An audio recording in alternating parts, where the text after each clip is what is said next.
अगर आप अभी हमारे YouTube चैनल को सब्सक्राइब नहीं किए हैं तो कृपया कर सब्सक्राइब ज़रूर करें। गांधी, जेपी और लोहिया, इन तीन को और इनकी बताई हुई बातों को हम नहीं छोड़ सकते हैं।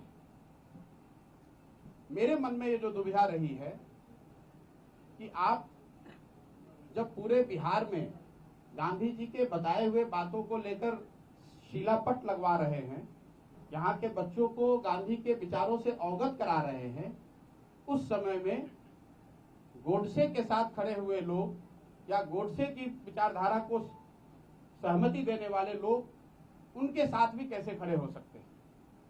दोनों बात तो नहीं हो सकती है।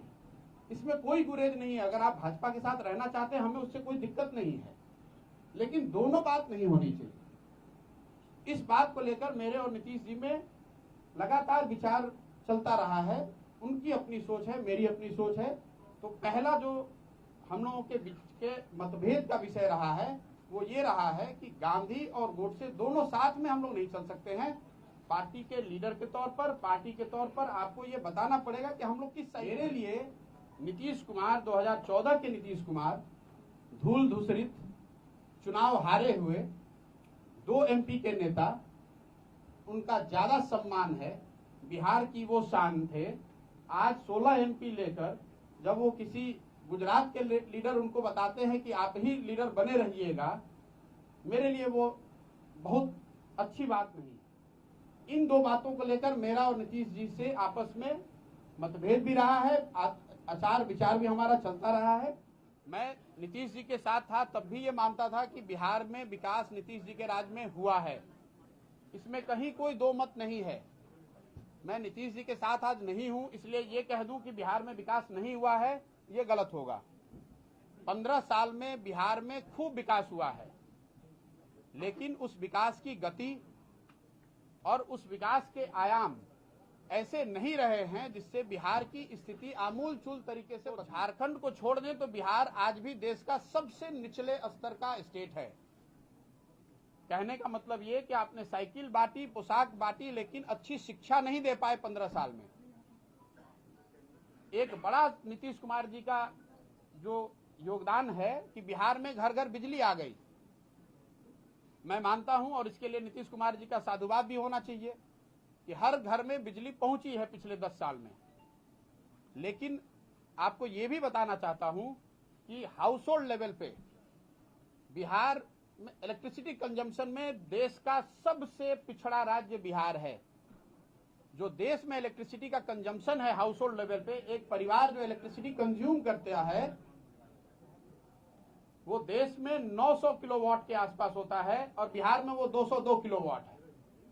बिजली पहुंची, लेकिन लोगों के पास एक बल्ब और एक पंखा चलाने के अलावा और कुछ लगा सकने की क्षमता नहीं है।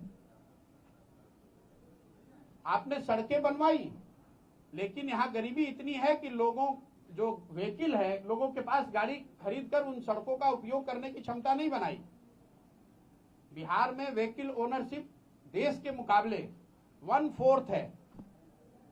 3.5 करोड़ लोग आज भी गरीबी के मामले में सबसे ज्यादा गरीब लोग आज भी बिहार में। 40% जिलों में कोई एक IAS या IPS बिहार का लड़का है।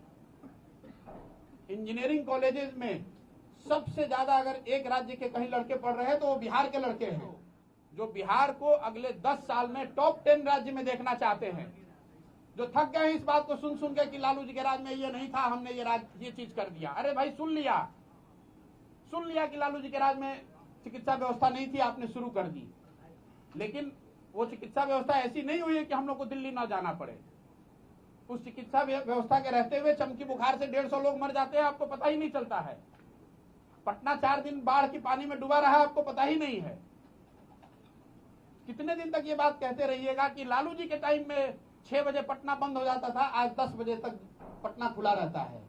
लोग ये देखना चाह रहे हैं कि अगर बॉम्बे पूरी रात खुला रह सकता है तो पटना क्यों? और 15 साल से आप शासन चला रहे हैं, आपसे ज्यादा अनुभव किसके पास है?